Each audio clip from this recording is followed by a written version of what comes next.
നമസ്കാരം എല്ലാവർക്കും പുതിയൊരു വീഡിയോയിലേക്ക് സ്വാഗതം. ഞാൻ നിങ്ങളുടെ സ്വന്തം നോട്ടി പ്രൊഫസർ. നമ്മൾ ഇന്നത്തെ വീഡിയോയ്ക്കൂടെ നോക്കാൻ വേണ്ടി പോകുന്ന ഇന്നൊരു ടെക് റിലേറ്റഡ് ആയിട്ടൊരു വീഡിയോ അല്ല, കുറച്ചധികം നാളുകൾക്ക് ശേഷമാണ് ഇന്ന് വീഡിയോ ഇടുന്നത്. ഇന്ന് ചെയ്യാൻ വേണ്ടി പോകുന്ന തിരികെ എന്ന് പറയുന്ന ഒരു മലയാളം മൂവിയുടെ ഒരു ചെറിയൊരു റിവ്യൂ ആണ്, അല്ലെങ്കിൽ എൻ്റെ കുറച്ച് അഭിപ്രായങ്ങളാണ്. അപ്പോൾ തിരികെ എന്ന് പറഞ്ഞ മൂവി നിങ്ങൾ വളരെ കുറച്ച് പേർ മാത്രമേ കാണാൻ സാധ്യതയുള്ളൂ. ഒരു കുറേ പുതുമുഖങ്ങളെ വെച്ച് അല്ലെങ്കിൽ നല്ല സ്റ്റാർ വാല്യൂ ഉള്ള ആൾക്കാരൊന്നും ആ ഒരു സിനിമയ്ക്കകത്തില്ല. അതുപോലെ തന്നെ വലിയൊരു സംഭവങ്ങളൊന്നുമില്ല. നീസ്ട്രീം എന്ന് പറയുന്ന നമ്മുടെ മലയാളികളുടെ സ്വന്തം OTT പ്ലാറ്റ്ഫോമിലാണ് ഈ ഒരു സിനിമ റിലീസായിരിക്കുന്നത്. അപ്പോൾ ഇതിൻ്റെ കുറച്ച് വിശേഷങ്ങളെ പറ്റിയാണ് നമ്മൾ ഇന്നത്തെ വീഡിയോ കൂടി നോക്കാൻ വേണ്ടി പോകുന്നത്. അപ്പോൾ ഒട്ടും സമയം കളയാതെ നേരെ വീഡിയോയിലേക്ക് പോകാം.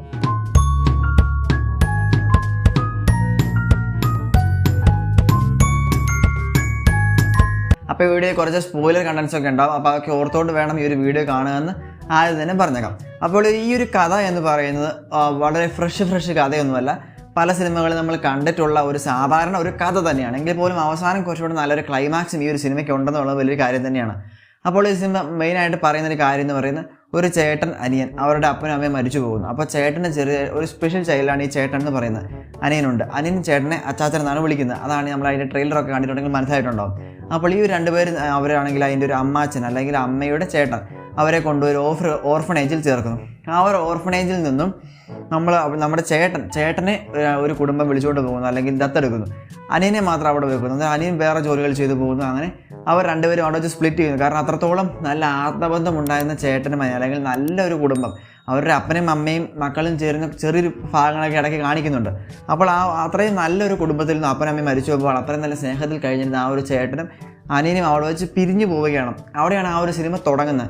അതിനുശേഷം അതായത് ഇവർ രണ്ടുപേരും തമ്മിൽ ചേർക്കാൻ വേണ്ടി അനിയന് ചേട്ടനെ ഭയങ്കര ഇഷ്ടമാണ്. പക്ഷേ അനിയന് പഴയ കാര്യങ്ങളൊന്നും ഓർമ്മയില്ല. അപ്പോൾ ഒരുപാട് വർഷങ്ങൾക്ക് ശേഷം ഇപ്പോൾ ചേട്ടൻ 26 വയസ്സായി, അനിയൻ അത്രയും പ്രായമായി കഴിഞ്ഞപ്പോൾ പഴയ കാര്യങ്ങളൊന്നും ചേട്ടൻ അങ്ങനെ ഓർമ്മയില്ല. കാരണം പുള്ളി സ്പെഷ്യൽ ചൈൽഡ് ആണെന്നും ഞാൻ ആദ്യമേ പറഞ്ഞിരുന്നു. അപ്പോൾ അനിയന് ഈ ഒരു ചേട്ടനെ കൂട്ടിക്കൊണ്ട് പോയി അല്ലെങ്കിൽ പഴയ കാര്യങ്ങളൊക്കെ കാണിച്ചു കൊടുത്ത് പഴയ നല്ലൊരു ഓർമ്മയിലേക്ക്, അല്ലെങ്കിൽ ഇപ്പോൾ അവരെ ദത്തെടുത്തിരിക്കുന്ന അവരുടെ കൂടെ ദുബായിലേക്ക് പോകാതിരിക്കാൻ വേണ്ടിയുള്ള കുറച്ച് പരിപാടികളൊക്കെ അനിയൻ ചെയ്യുന്നു. അങ്ങനെയാണ് ഈ ഒരു സിനിമയുടെ കഥ മുമ്പോട്ട് പോകുന്നത്. ഏറ്റവും അവസാനം വളരെ നല്ലൊരു ക്ലൈമാക്സിൽ തന്നെ ഈ ഒരു സിനിമ കൊണ്ട് എത്തുന്നുമുണ്ട്. അപ്പോൾ അതാണ് ഈ ഒരു സിനിമയുടെ മെയിൻ സംഭവം എന്ന് പറയുന്നത്. നമ്മൾ ഫ്രഷ് കഥയൊന്നുമല്ല, പക്ഷേ എങ്കിലും ഈ ഒരു സിനിമ കണ്ടു കഴിയുമ്പോൾ നമ്മുടെ മനസ്സിൽ ചെറിയൊരു സന്തോഷം തോന്നുമെന്നുള്ളത് ഉറപ്പ് തന്നെയാണ്. അപ്പോൾ ഈ ഒരു സിനിമയുടെ പോസിറ്റീവ്സിൽ നിന്നും ആദ്യം തന്നെ ആരംഭിക്കാം. ഈ ഒരു സിനിമയുടെ ആദ്യത്തെ പോസിറ്റീവ് എന്ന് പറയുന്നത് ഇതിൻ്റെ കാസ്റ്റിംഗ് തന്നെയാണ്. ഇതിൻ്റെ കാസ്റ്റിങ്ങിൽ നമ്മൾ നോക്കുന്ന സമയത്ത് എല്ലാം തന്നെ പുതുമുഖങ്ങളാണ്. നമുക്ക് പരിചയമുള്ള മുഖങ്ങൾ വളരെയധികം കുറവാണ്. എനിക്ക് തോന്നുന്നു രണ്ട് പേരെങ്ങാണ്ടേ ഉള്ളൂ. നമ്മൾ 2-3 പേര് മാത്രമേ നമ്മൾ പരിചയമുള്ള മുഖങ്ങൾ ഈ ഒരു സിനിമയ്ക്കകത്തുള്ളൂ. ബാക്കി എല്ലാവരും തന്നെ പുതുമുഖങ്ങളാണ്. എങ്കിൽ പോലും ആരുടെയും അഭിനയത്തിലും അല്ലെങ്കിൽ ആരുടെ എക്സ്പ്രഷനിലും ആ ഒരു സിനിമയായുള്ള ഇൻവോൾവിങ്ങിലും എനിക്ക് യാതൊരുവിധ പ്രശ്നങ്ങളും തോന്നുന്നില്ല. കാരണം വളരെ ബ്രില്യൻ്റായിട്ട്, വളരെ അടിപൊളിയായിട്ട്, ഭംഗിയായിട്ട് എല്ലാ റോളുകളും എല്ലാവരും വളരെ ഭംഗിയായിട്ട് കൈകാര്യം ചെയ്തു. അത് ഏറ്റവും മികച്ചതായിട്ട് നമ്മുടെ അച്ചാച്ചൻ്റെ അനിയനായിട്ടുള്ള മെയിൻ ഒരു നായകൻ എന്ന് പറയുന്നത്, അല്ലെങ്കിൽ മെയിൻ ഒരു ക്യാരക്ടർ എന്ന് പറയുന്ന ആ ഒരു പുള്ളിയുടെ പേരൊന്നും എനിക്കറിയത്തില്ല. എങ്കിൽ പോലും വളരെ മികച്ചൊരു അഭിനയമായിരുന്നു പുള്ളിയുടെ നമുക്ക് പറയാൻ സാധിക്കും. ഈ ഒരു സിനിമ തുടങ്ങുമ്പോൾ പുള്ളി ഒരു ഹോട്ടലിൽ അല്ലെങ്കിൽ ഒരു കേക്ക് റെസ്റ്റോറൻറ്റിൽ കേക്കൊക്കെ ഉണ്ടാക്കുന്നത് കാണിക്കുന്നുണ്ട്. അപ്പോൾ പുള്ളി കുറച്ച് ഗേൾസിനെയൊക്കെ അല്ലെങ്കിൽ പറ്റിച്ചെന്ന് തന്നെ പറയാം, അങ്ങനെയൊക്കെ ആണെങ്കിൽ കുറച്ച് പൈസയൊക്കെ ഉണ്ടാക്കി, അല്ലെങ്കിൽ ചേട്ടന് വേണ്ടി ചേട്ടനെയും കൊണ്ട് പഴയ നാട്ടിലേക്കുള്ള ഒരു ട്രിപ്പ് പോകുന്ന കാര്യങ്ങളൊക്കെ. അപ്പോൾ ചേട്ടനെ വിട്ടുകൊടുക്കാൻ പറ്റാത്ത, ചേട്ടനുമായിട്ട് അത്രയും സ്നേഹമുള്ള ആ ഒരു അനിയനെയൊക്കെ വളരെ വൃത്തിയായിട്ട്, വളരെ ബ്രില്യൻ്റായിട്ട് ഈ ഒരു സിനിമയ്ക്കകത്ത് കാണിക്കാനായിട്ട് ഈ ഒരു അനിയനായിട്ട് അഭിനയിച്ച ആ പുള്ളിക്ക് സാധിച്ചു എന്നുള്ളതും വളരെ വലിയൊരു കാര്യം തന്നെയാണ്. അതുപോലെ ഇടയ്ക്കിടയ്ക്ക് വന്നു പോകുന്ന ചെറിയ ക്യാരക്ടേഴ്സ് എല്ലാം വളരെ ഭംഗിയായിട്ട് തന്നെ കൈകാര്യം ചെയ്തു. അതുപോലെ തന്നെ ഏറ്റവും അവസാനം അവരുടെ വീടിൻ്റെ അടുത്തുണ്ടായിരുന്ന ആ ഒരു അമ്മച്ചീനെ കാണിക്കുന്നുണ്ട്. അപ്പോൾ ആ ഒരു അമ്മച്ചി നമുക്ക് പരിചയമുള്ളൊരു മുഖം തന്നെയാണ്. ആ അമ്മച്ചി ആ ഒരു സിനിമയുടെ ആ ഒരു കഥയെ മുമ്പോട്ട് പോകാനായിട്ട് വളരെയധികം സഹായിച്ചു എന്നുള്ളതും വലിയൊരു കാര്യം തന്നെയാണ്. അപ്പോൾ ആ ഒരു കാസ്റ്റിംഗ് മൊത്തത്തിൽ എല്ലാവരുടെ അഭിനയങ്ങളും, അതുപോലെ തന്നെ അച്ചാച്ചനായിട്ട് അഭിനയിച്ച ആ ഒരു സ്പെഷ്യൽ ചൈൽഡും അതെല്ലാം വളരെ ഭംഗിയായിട്ട് ഓരോരോ റോളുകളും കംപ്ലീറ്റ് ചെയ്തു. അപ്പോൾ ആ ഒരു മേഖല എനിക്ക് ഒരുപാട് ആ ഒരു സംഭവം ഇഷ്ടപ്പെട്ടു, അല്ലെങ്കിൽ കാസ്റ്റിങ്ങിൽ എല്ലാവരുടെ അഭിനയങ്ങൾ എനിക്ക് ഒരുപാട് ഇഷ്ടപ്പെട്ടു. പിന്നെയുള്ളത് ഈ ഒരു സിനിമ എന്ന് പറയുന്ന ഒരു ഫീൽ ഗുഡ് മൂവിയാണ്. അപ്പോൾ ഈ ഒരു സിനിമ കണ്ട് തീരുമ്പോൾ നമ്മുടെ മനസ്സിലൊരു സന്തോഷവും അതുപോലെ തന്നെ കുറച്ച് നൊമ്പരവും ആ ഒരു ക്ലൈമാക്സ്, അതായത് അവസാനത്തെ ഒരു ടെയിൽ ക്ലൈമാക്സിന് മുമ്പ് വരെ നമുക്ക് ചെറിയൊരു സങ്കടമൊക്കെ ആയി പോകുന്ന ആ ഒരു സിനിമയുടെ ക്ലൈമാക്സ് ഒക്കെ വളരെ ഗംഭീരമായിട്ട് തന്നെ ചെയ്തിട്ടുണ്ടെന്ന് ആ ഒരു സിനിമ കണ്ടപ്പോൾ നമ്മുടെ മനസ്സിൽ തന്നെ ഒരു സന്തോഷം തോന്നും.